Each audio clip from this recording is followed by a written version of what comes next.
I think the Boston Herald is ahead of itself. They're if the Patriots win. They haven't won yet. I don't expect them to win. I expect them to miss Gronkowski. He's a once in a generation. We haven't seen a tight end like this. He's a matchup nightmare. I think they're going to miss him on Sunday, and this point will be moot.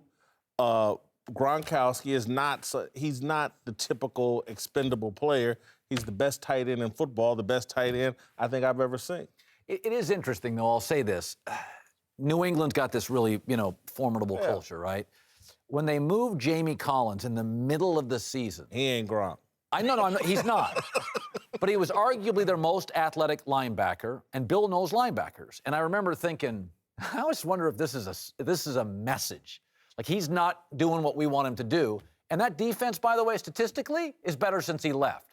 So I think in the red zone, they're not as complete a team without Gronk.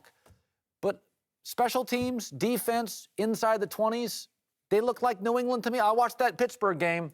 That looked like New England to me. Well, Colin, when you look at it, the idea that they haven't missed him, of course they missed him. What they've done to this point without him is remarkable. But the ability to have him play and the things the problems he creates, I mean, it doesn't matter about the red zone. He's a problem wherever he is. Plus, he also is a very good point of attack blocker, which is a unique thing for a tight end to get a complete tight end like that. So is he expendable? Look, everybody's expendable to some degree. Why would you ever want to move on from him if you didn't have to? The problem is the price tag. If the price tag is too high for what he's delivering game in and game out, and how many games is he healthy? There's going to be a balancing act. That's a big part of it. There will be a balancing act to where if that salary gets too high, all of a sudden, wait, I got him. I can count on him for 7 or 8 games, but I can't count on him for 16. I think there'll come a point where can we replace him or get by without him? And they are getting by without him. It's not as easy. Puts more pressure on the offensive coordinator. The health is a real issue because Bill loved Gerard Mayo. I mean, loved him as a player. And he got banged up.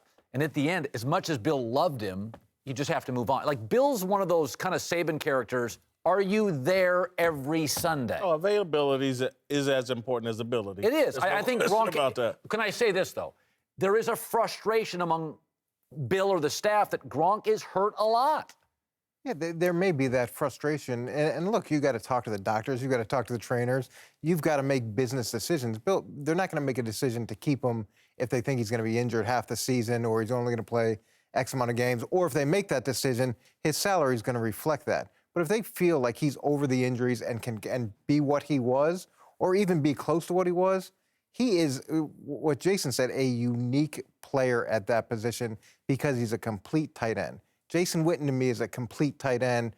Gronk is a complete tight end, but he has more explosiveness in the passing game. Yeah, he's better than Jason. Yeah, he's just. But I'm just saying the ability to catch and block at the point of attack. A lot of guys can't do that. They're one or the other. Look, good. I may be proven wrong, but here's what I honestly think is going to happen on Sunday. Julio Jones is going to go out there and make anybody that has this question go, no. That's why you hang on to a Gronk. Julio Jones is the same thing at wide receiver. He's a physical freak who shows up and performs. And I don't care if they're going to double him. I still think the guy's going to make plays.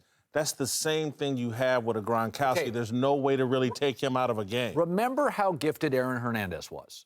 And he was Bill's chess piece. Well, Aaron Hernandez is a pretty good player. He was Bill's chess piece. Out of the backfield, in the slot, in motion. They won Super Bowls against Seattle's defense and marched up and down the field without him. But he's more nightmare. But he's much more of a one-dimensional player than Gronk is. To me, Gronk is he gives you both those elements because you can get in a 2 tight end set or a big person set, and Gronk can block at the point of attack and be effective. That to me is totally different. Okay, for the record, Randy Moss is pretty good. Set records with Tom Brady. They won when he left, and they won before Moss. If you can win before and after Moss, you can win before and after Gronk. I almost want to say that Randy Moss ain't Gronk, and I love Randy Moss's talent and his ability to, run fly routes. But Gronk caught over the middle in traffic. No, I'm not denying People scared Gronk. to hit him. Gronk makes your running game better. Yeah.